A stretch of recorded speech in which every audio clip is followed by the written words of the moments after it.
With the first presidential debate only 3 days away, we're going to be quickly taking a look at and see what is the best possible case scenario for Kamala Harris in this election. Not just what can she do to win, but that assuming she does win, what is the absolute best she can hope for? Like, what can she hope to win by in a best case scenario?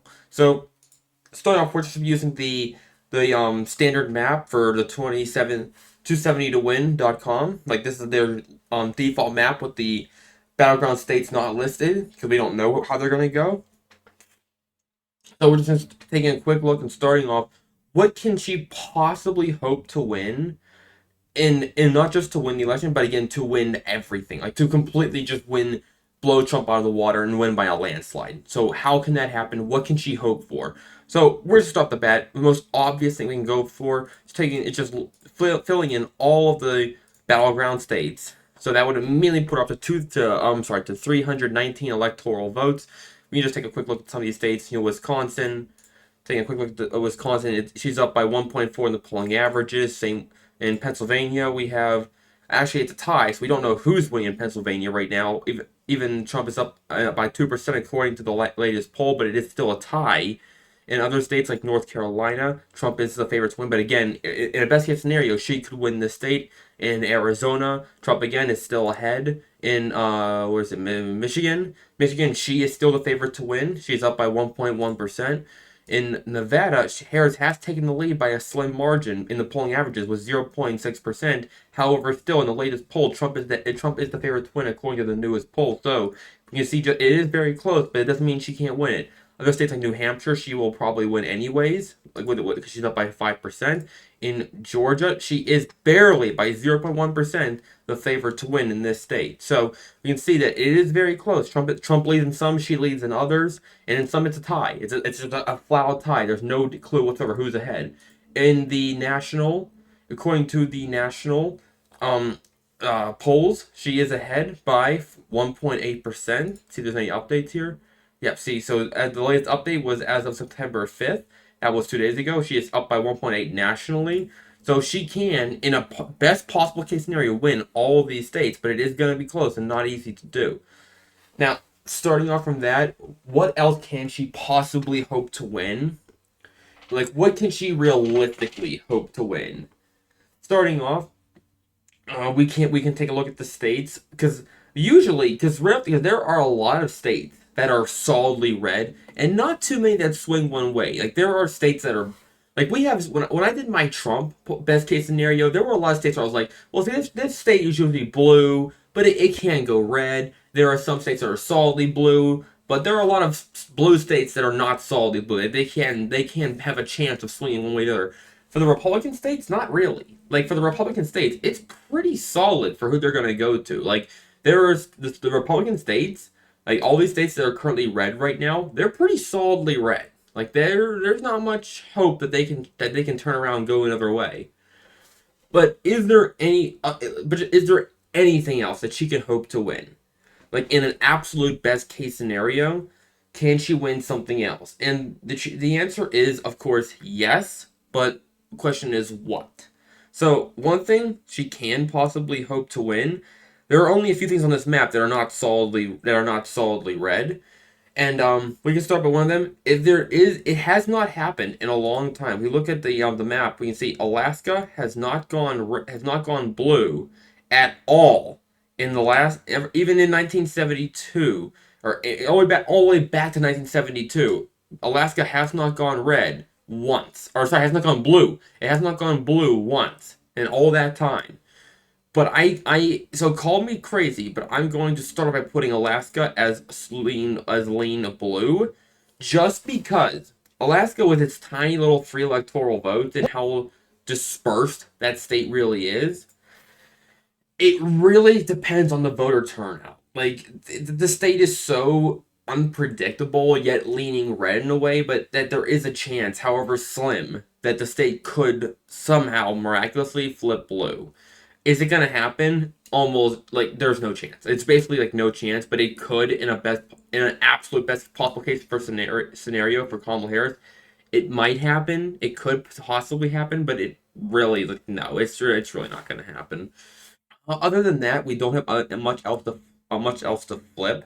We could look at some of the districts from Nebraska and Maine. Looking at Nebraska, we're just not going to have much to change from Nebraska. We don't have any point from the first or third district. Going at the overall, we can see that according to the most recent poll, we have one. This one's right here has Harris up by 5, and the one right here has Trump by 17%. And this is for the state as a whole. See, this is all districts put together, and so it's hard to say. This is the second. I'm sorry, no. This one is the second district. This one is the state as a whole. It's 17% for Trump as a whole, but the second district will go to Harris. So, but just this is a big but. In a best possible case scenario for Kamala Harris, since we don't have any polling from the first or the third district, as insane as it might sound, we can give the state as a whole to her as well as the first district. Oh, sorry, no, the third district. Since we literally don't have any polling from this state whatsoever from the first or third district, we can say, like, squint head and kind of say that maybe she can win some of that. Since we don't have any polling from it. So that's insane to think about, but it could happen. So is it going to happen? No. Realistically, it just will not happen. I'm just trying to find something that we can flip on this map in Kamala Harris's favor to look at a best possible case scenario, because it's hard. Because the states that are going to go red are pretty strongly red. The states that are going to go blue, they're here, they're there. They're hard blue, then they're light blue. And the states that are battleground states can go either which way. So that's why it was a lot easier to make a video about the best possible case scenario for Trump, because there's a lot of states that are blue but not super blue. But the states that are red are super red. So that's what's hard about this. But there are two more things that we can flip on this map. And that is the states of Iowa and Ohio. Let's just take a look at these states real quick. Historically, we see here in 2020, they both went to Donald Trump, despite Biden being in a much better position. But looking at the states of Iowa and Ohio, you can see they went to Donald Trump, but not by super strong margins. You can see it was a lot closer. If we go over here, 2016, they still went to Donald Trump, and he won in 2016. They went to Donald Trump. But you go back to 2012. Look at this. Iowa and Ohio were both blue by slim margins. So there is a chance, however slight, that these both states in Iowa is really, it's like Iowa has become such a red state that there's just no way. But at the same time, as minuscule of a chance that it is, it could happen. It could happen by some minuscule chance that both of these states might end up going to Kamala Harris, even though in reality that's really not going to happen. It's so hard to believe that. But other than that, it could really happen. Now looking at that, this is probably your best realistic possible case for Kamala Harris, the best realistically. So looking at that, is there anything else on this map that we can really change? The reality is, probably not. This is really the best that Kamala Harris can possibly hope for, and it would be a big electoral win. 340 electoral votes. That's a lot. That's a lot. That's a big win. But it's not the super landslide necessarily that everybody talks about or wants to happen. It is a good election for her. If this would be a big shock, it would be a shock. It would be beyond what everybody was expecting. But in reality, this is not going to happen. Iowa and Ohio are not going to go blue. It's just not going to happen. Nebraska is not going to go blue. That's not going to happen. The swing states, they could go blue. It is a very small chance, but there's a chance that all the swing states could go blue. But even then, that's super pushing it. That's pushing it to hard to believe to a hard to believe area that she could win all of the swing states. Even though it did happen in 2020 minus North Carolina. In 2020, we do see that Joe Biden did manage to win every single swing state except for North Carolina. So, not to say it's unrealistic, but for Kamala Harris, it is a lot more hard to believe. But nevertheless, looking at this is about what you can probably expect, an absolute best case scenario for Kamala Harris. Now, you might say, well, what about Texas and Florida? In an absolute best case scenario, since Kamala Harris is kind of on this thing of hey, maybe I can flip Texas and Florida, the two big states that are like the Republican holding ground, like that. We got, the Democrats got California, and New York. They got Texas and Florida. If we can flip those, look at that. Can that happen? Can we do that? And she's kind of on that thing hey, maybe I'll do it. And then no. The reality is that's just not going to happen. There was so much talk about Texas maybe flipping blue back in 2016, and it was a joke. It didn't even come close to happening. Same in 2020, didn't even come close to happening. But in Florida, in 2016, Florida was supposed to go to Clinton, and it didn't. So there's talk that, hey, maybe this can happen. No, I'm sorry, but it just won't happen. So for Democrats, I think that, hey, maybe this will happen. It won't, because Florida has become such a solidly red state. Like his Donald Trump's margin in Florida went up in 2020 instead of down like it did in most states. So it's clear that Florida has just become such a strong Republican state. It used to be the most competitive state in the country, and it's not anymore. It now is a strong red state. So regardless, the state of Florida just is not going to go blue now or anytime soon. So looking at that, there's just nothing else on this map that I feel comfortable flipping blue, or that I would without feeling like it's just nonsense. And even Nebraska, I just don't really feel comfortable putting Nebraska. I just kind of did that because we didn't have any polling from Nebraska. I just kind of felt like, hey, maybe we can give her Nebraska because we don't have any polling from Nebraska. We don't have any polling from the first or third district. So that's why I did that. But even then, that's just not really no. The state is going to be pretty solidly red.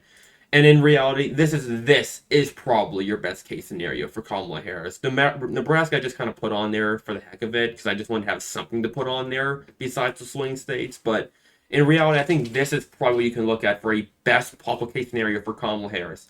So in a realistic best case scenario, she can win the election with 345 electoral votes, and that's it. She can't get beyond that. Donald Trump overall has more options. Doesn't necessarily mean his chances are better than Kamala Harris's, but he has more options, more paths than she does. Because again, like I said, states that are blue they vary in their intensity.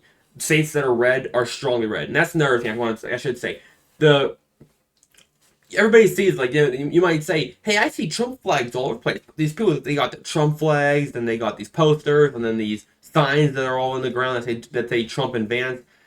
That doesn't necessarily, because you see those a whole lot more than you see Kamala Harris posters, signs, and flags and all that, doesn't necessarily mean the majority of the country favors Donald Trump. Because this thing is being annoying as heck today. I don't know if you guys can hear that, but every time that thing makes a noise. I'm sorry about that. But anyways, nothing I can do about that. But anyways, jeez, look at this. Anyways, at the same time, I just want to point this out that it's something called intensity. The Donald Trump supporters are more intense than the Kamala Harris supporters. It doesn't necessarily mean that there are more Trump supporters than there are Kamala Harris supporters. It just means that the supporters of Donald Trump have a greater intensity than Kamala Harris do. Kamala Harris's voters, except for the extreme left wing, like the woke agenda people, which is basically those people that obviously support Kamala Harris are like the definition of modern insanity is what you can call them. Obviously, they have a big intensity for Kamala Harris, no surprise there. But for Donald Trump, he has in general. The people that like Donald Trump have a strong intensity for him. For Kamala Harris, just not really. So the people that are going to vote for her are pretty just kind of like, what the heck? I don't really. They're like, I support her. I support her policies, but I'm not all that crazy about it. But I support her. I'll vote for her. But the Trump supporters have a much greater intensity. Like they're like, yeah, let's go for Trump. And of course, there is varying intensity. Some of them are like, I'm just Republican. I'm gonna vote Republican. But there are a lot more of them that are go for Trump or go for Republican in general. So that's just how that is true as well. So the intensity of Donald Trump supporters is greater than that of Kamala Harris supporters. Again, minus like the woke agenda people, which are like just those people are insane. So aside from them, her supporters have less intensity, and that's why you don't see as much support. You don't see as much open support. Like so you don't see people carrying around Harris flags and all that like crazy, like you do with Trump supporters. So I just want to explain why you might see all this Trump stuff everywhere, but the country isn't necessarily favoring him, or there's not more people generally favoring him. It's about the intensity of the supporters. So I just want to take a moment to explain that. That's just a little side note. I just wanted to explain that to you guys. But other than that, this is what you're going to look at for your best possible case scenario for Kamala Harris. In a best case scenario, realistically, she can hope to win 345 electoral votes. Thank you guys for coming by. Make sure you hit the subscribe button, hit the bell notification, leave a comment. keep supporting the channel so you can keep this content coming. I'm also gonna be around to give like a review for the debate coming out in 3 days. I'll also be around for that. I might even like show some clips of it. Show some clips and maybe I'll do a little bit of reacting to it on this channel as well. So I'll do that, and we'll see how the polls go after the debate. See who wins the debate. And at the same time, that's gonna be it for today. I'm also going to go now work on a new update for the Russo-Ukrainian war. That's gonna come out today as well, and give it like 2 hours or something like that. That'll come out today. So that's gonna be all for today, guys. Do all that stuff, subscribe and all that. I'll see you guys next time. Bye.